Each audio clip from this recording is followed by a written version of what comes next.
of social media, in the days of digital media, in the days of YouTube videos and 24/7 channels, it's a tightrope walk on speculation. But I just want to dwell on one other issue, and General Malik, I want your views on it. Just as the Constitution lays down in the case of a political leader or an office that is held by a political leader, if something happens to them, there is a chain of command because there is no vacuum.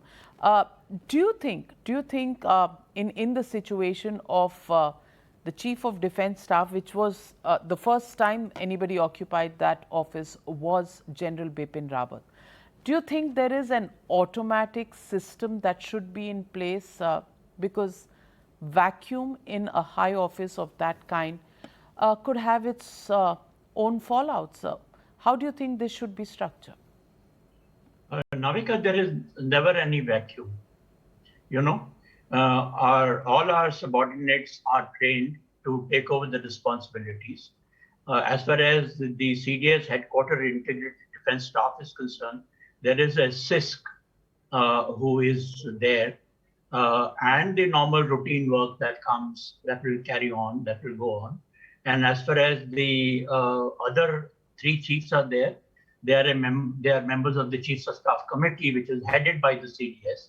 So whoever is the senior most chief, he officiates as the in place of CDS. And I think everybody has to wait till political authority, they make up their mind, and then they appoint a CDS. And one of the questions that you had been asking earlier, today CDS is open to all three services. So it's not a question of army or anybody else. It's a question of finding the most competent, professionally competent person, finding a person who can lead the three services together properly, and finding a person who can have an harmonious relationship, not only amongst the three services, but also along with the political authority, and carrying these reforms forward, which have been indicated. So that is the kind of a person, and I'm sure there are enough people. There are three chiefs. There are then other three staff generals who are very senior. The political authority, it is their prerogative, and they will be able to find one. And what is more important is that it should not be a politically biased person, but it should be somebody who comes up on the basis of his professional competence, and as I said, who can inspire confidence in all three services and who can get people along with it. Very, very important point. Sushant wants to come in. Yes, Sushant.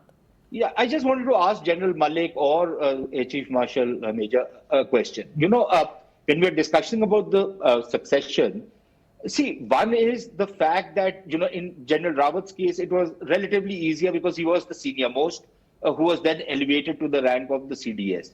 Today, if you pick up anybody other than the three serving chiefs, aren't you technically putting a person who's junior to them in a position which is technically senior to them? So one, how will that play out? Number two, if you have to take from within the service chiefs, I would then imagine that your choice is going to be limited from the three current serving chiefs.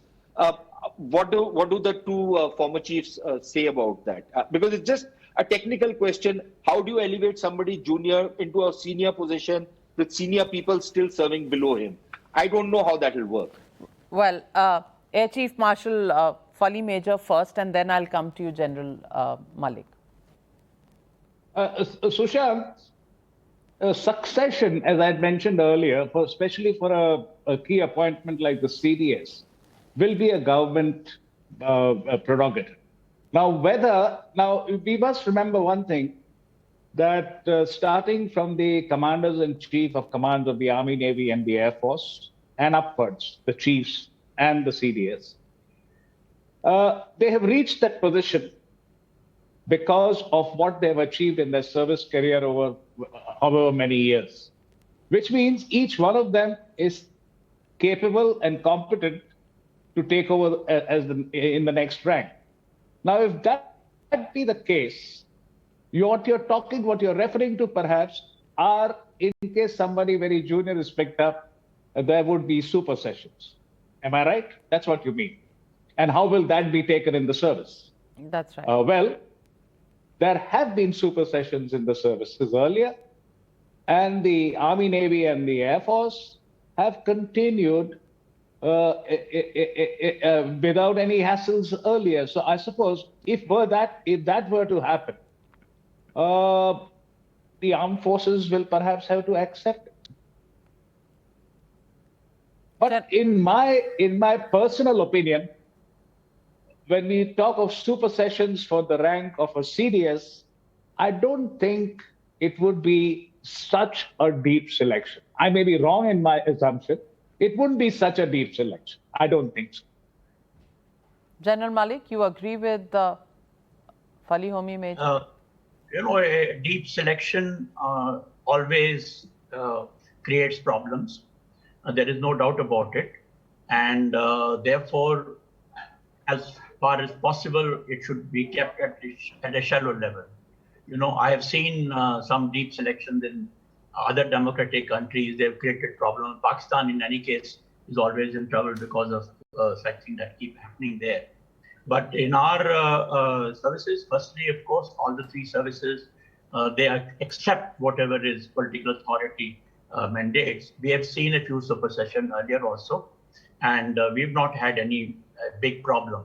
But I agree with Air Chief Marshal Major that as far as possible, it should be kept at a very shallow level and not gone so deep that it creates problems in command and control.